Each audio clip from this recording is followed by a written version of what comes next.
शुभ संध्या मेरे प्यारे विद्यार्थियों। मैं आपका हिंदी अध्यापक श्रीमान राधामोहन पुजारी आपको आज की इस कक्षा में आपका हार्दिक स्वागत करता हूं। मेरे प्यारे विद्यार्थियों, कक्षा 7वीं की जो पहली कविता है, हम पंछी उन्मुक्त गगन की, आज हम इस कविता के बारे में आलोचना करेंगे। इस कविता में ऐसा कौन सा उद्देश्य है जिस उद्देश्य की पूर्ति के लिए कवि शिवमंगल सिंह सुमन जी ने एक पक्षी को माध्यम बनाया। उस पक्षी के माध्यम से ही उन्होंने आजादी यानी स्वतंत्रता के महत्व को सबके सामने लाने का प्रयास किया। आज हम इस कविता के बारे में पढ़ेंगे।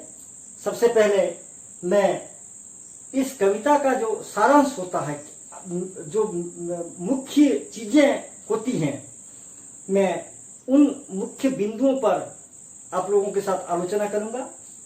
कुल मिलाकर देखा जाए तो कविता में मुख्य रूप से 5 मुख्य बिंदु हैं। पहली बिंदु, पक्षियों की स्वतंत्रता।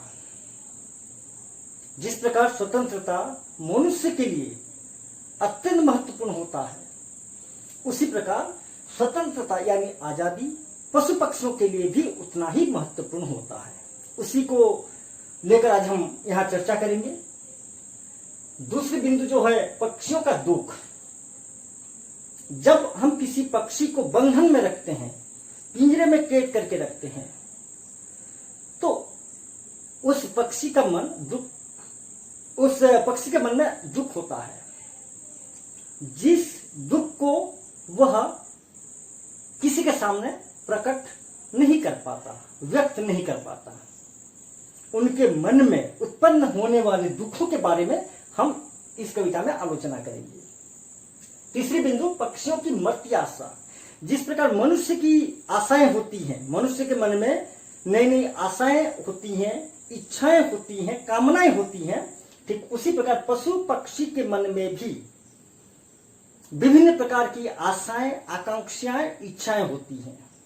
लेकिन जब हम किसी पक्षी को पिंजरे में कैद कर लेते हैं, तब मान लीजिए कि उस पक्षी की सारी आशाएं, सारी इच्छाएं, सारी कामनाएं, सारी आकांक्षाएं मर जाती हैं। चौथी बिंदु, पक्षी का अभिमान। हर मनुष्य का अभिमान होता है, किसी ना किसी चीज को लेकर हर मनुष्य अपना अभिमान प्रकट करता है।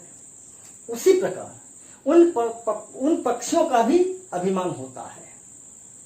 क्या है पक्षियों का अभिमान, क्या है?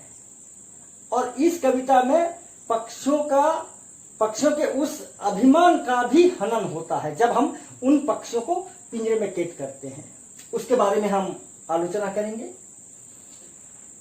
अंतिम बिंदु जो है पक्षियों का आक्रोश। अगर हम इंसानों पर कोई अत्याचार करता है, हमें बंधन में रखता है, कहीं एक जगह हमें कैद करके रखता है, तो हमारे मन में उस इंसान के प्रति आक्रोश की भावना उत्पन्न होती है। तो क्या जब हम इंसान पक्षियों को पिंजरे में कैद करके रखते हैं, तो क्या उनके मन में हमारे खिलाफ आक्रोश की भावना उत्पन्न नहीं होती होगी? होती है। तो किस प्रकार की भावना उत्पन्न होती है आज हम उसके बारे में आलोचना करेंगे। मोटे तौर पर मैं कविता के सारांश के बारे में आलोचना करने से पहले मैं आप लोगों को बता दूं कि हम पंछी उन्मुक्त गगन के इस कविता के कवि हैं शिवमंगल सिंह सुमन। सुमन जो हैं, आप देखिए सिंगल इन्वर्टेड कॉमा के बीच लिखा हुआ है सुमन। उनका नाम है शिवमंगल सिंह, लेकिन ये जो सुमन है उनका उपनाम है। और शिवमंगल सिंह सुमन हिंदी साहित्य के आधुनिक काल के एक बहुत बड़े कवि माने जाते हैं, मूर्धन्य स्थान रखते हैं। और उन्होंने इस कविता के माध्यम से स्वतंत्रता के महत्व को दिखाने का, समझाने का प्रयास किया है। मैं कविता के सारांश के बारे में आप लोगों से आलोचना करने से पहले सर्वप्रथम मैं कविता की हर एक पंक्ति को आप लोगों को मैं सुनाना चाहूंगा। हम पंछी उन्मुक्त गगन के पिंजरबद्ध न गा पाएंगे, कनक तिलियों से टकराकर पुलकित पंख टूट जाएंगे। हम बहता जल पीने वाले मर जाएंगे भूखे प्यासे, कहीं भली है कटुक निबोरी कनक कटोरी की मैदासी। स्वर्ण श्रृंखला के बंधन में अपनी गति उड़ान सब भूले, स्वर्ण श्रृंखला के बंधन में अपनी गति उड़ान सब भूले, बस सपनों में देख रहे हैं तरु की फुनगी पर के झूले। ऐसे थे अरमान की उड़ते नीले नभ की सीमा पाने, ऐसे थे अरमान की उड़ते नीले नभ की सीमा पाने, लाल किरण सी चोंच खोर चुगते तारक अनार के दाने। होती सीमाहीन क्षितिज से इन पंखों की होड़ा-होड़ी, होती सीमाहीन क्षितिज से इन पंखों की होड़ा-होड़ी, या तो क्षितिज मिलन बन जाता या तनती सांसों की डोरी। नीड़ न दो चाहे टहनी का, आक्रोश की बात मैंने कही थी। नीड़ न दो चाहे टहनी का, आश्रय छिन्न भिन्न कर डालो, लेकिन पंख दिए हैं तो आकुल उड़ान में विघ्न न डालो। यह है संपूर्ण कविता की हर पंक्ति में पक्षी के विभिन्न प्रकार के भाव देखने को मिल जाएंगे। जिस प्रकार मनुष्य को बंदी बना लेने से या मनुष्य को कहीं कैद करके रख देने से मनुष्य की आजादी का हनन होता है, मनुष्य अपनी स्वतंत्रता खो देता है। जैसे आप लोग देख रहे होंगे जेल में कैदी जिस प्रकार रहते हैं, अगर उसी प्रकार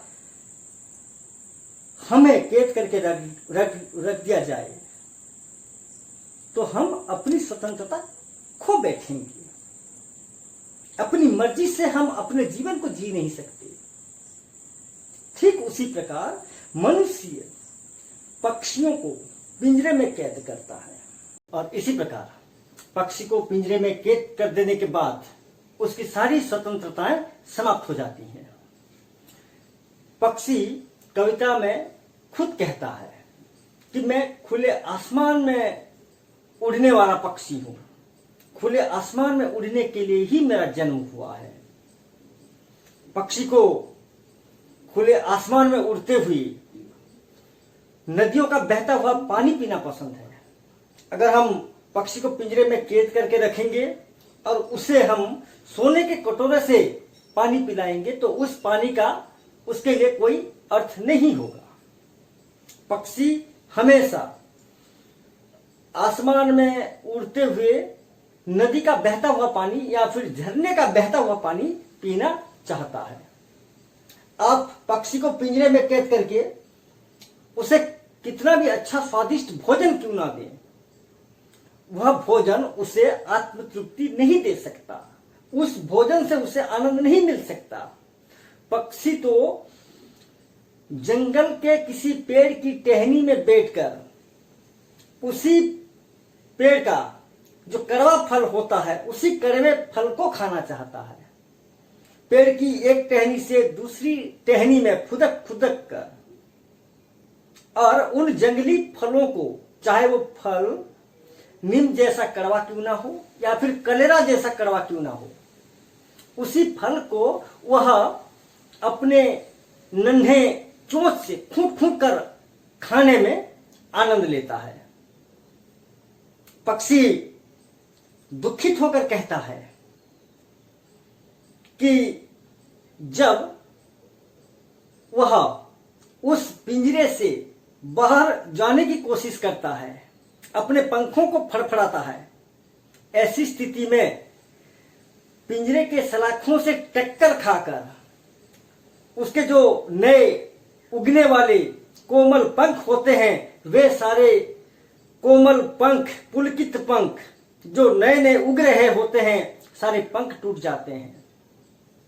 अभी तो सिर्फ पिंजरे में कैद होकर पक्षी अपनी आपबीती याद कर रहा है। आपबीती मतलब बीती हुई बातें। पहले वह क्या करता था जो अब नहीं कर पा रहा है। वह सोच रहा है कि वो भी क्या दिन थे जब मैं पेड़ की सबसे ऊंची टहनी में अपने घोंसले पर बैठकर झूला लगाता था और संसार की सुंदरता को देखता रहता था।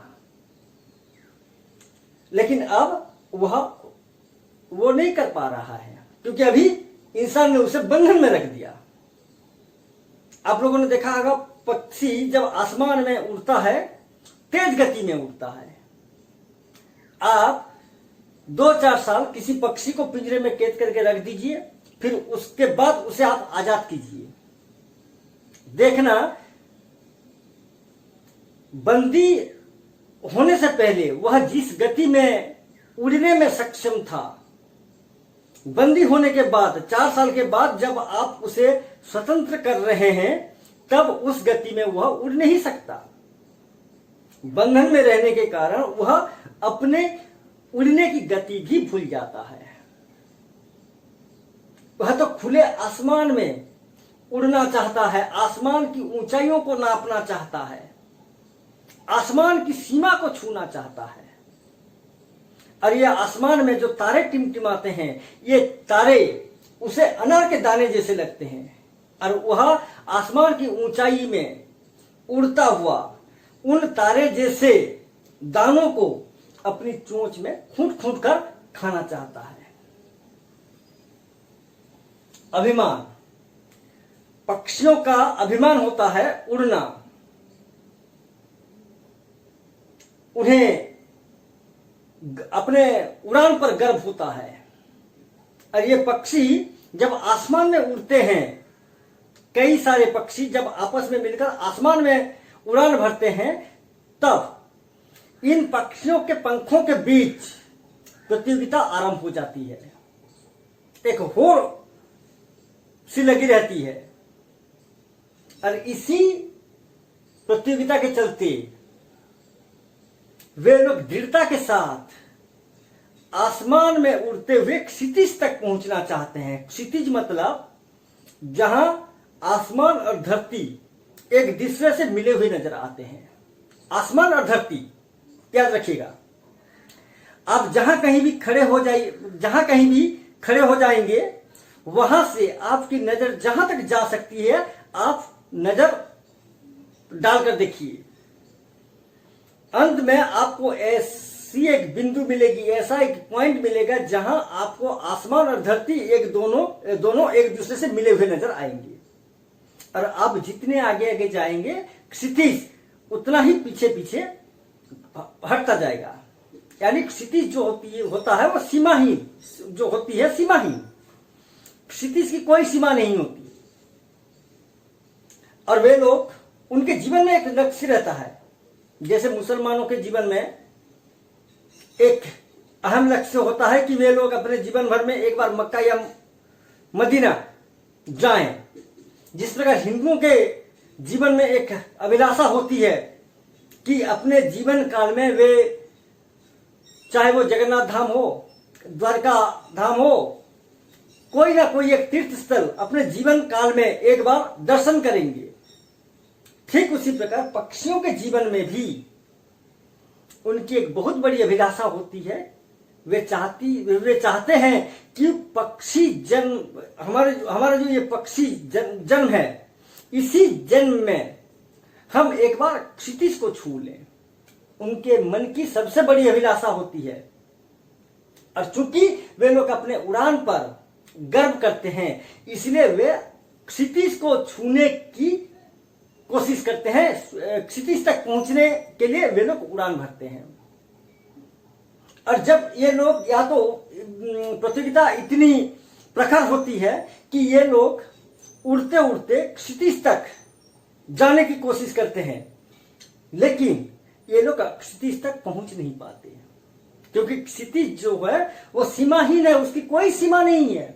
पक्षी जितना आगे आगे उड़ता जाएगा, क्षितिज उतना पीछे पीछे हटता जाएगा, यानी क्षितिज का कोई अंत नहीं है। और उसी क्षितिज तक पहुंचने के चक्कर में ये पक्षी अपनी जान तोड़ देते हैं, फिर भी उनके मन में कोई दुख नहीं होता, उनके मन में कोई दुख नहीं होता। क्षितिज तक पहुंचने की कोशिश में वे मर जाते हैं, लेकिन उनके मन में फिर भी कोई गम नहीं होता, क्योंकि मरने से पहले क्षितिज तक पहुंचना उनके जीवन का परम लक्ष्य होता है। और अंतिम पंक्ति में हमें पक्षी के आक्रोश का स्वर देखने को मिलेगा। आक्रोश दिखाते हुए पक्षी ने कहा है, नीड न दो चाहे टहनी का, आश्रय छिन्न भिन्न कर डालो। पक्षी मनुष्य का विरोध करते हुए मनुष्य से कहता है, रे मनुष्य, हमें आश्रय की आवश्यकता नहीं है, तू चाहे तो हमारे बसेरों को, हमारे घोंसलों को नष्ट भ्रष्ट कर दी, तोड़ डाल, हमें घर की आश्रय की आवश्यकता नहीं है, लेकिन हमारा जो अधिकार है, हमें ईश्वर ने उड़ने का जो अधिकार दिया है, उसी अधिकार से हमें तू वंचित मत कर। अगर हम इंसानों को जो अधिकार दिया गया है, जो स्वतंत्रता दी गई है, अगर हमें कोई अपने अधिकारों से या हमारी स्वतंत्रता से अगर कोई हमें वंचित करता है, तो हमारे मन में भी विद्रोह की भावना उत्पन्न होगी। ठीक उसी प्रकार अगर हम पक्षियों के अधिकारों को उनसे छीनने की कोशिश करेंगे, तो पक्षियों के मन में भी विद्रोह की भावना उत्पन्न होगी। और इसी भावना के साथ पक्षी मनुष्य से कहता है कि खुले आसमान में उड़ने के लिए ईश्वर ने हमें पंख दिया है और उड़ना हमारा अधिकार है। रे मनुष्य, तू हमें अपने अधिकारों से वंचित मत कर, या हमारे उड़ान में तू बाधा मत बन। इसमें पक्षी का आक्रोश स्पष्ट दिखाई देता है। मोटा मोटी तौर पर यही था इस कविता का सारांश। आशा करता हूं सारांश सुनते सुनते आप लोग आसानी से कविता के भावों को भी समझ पाएंगे। धन्यवाद।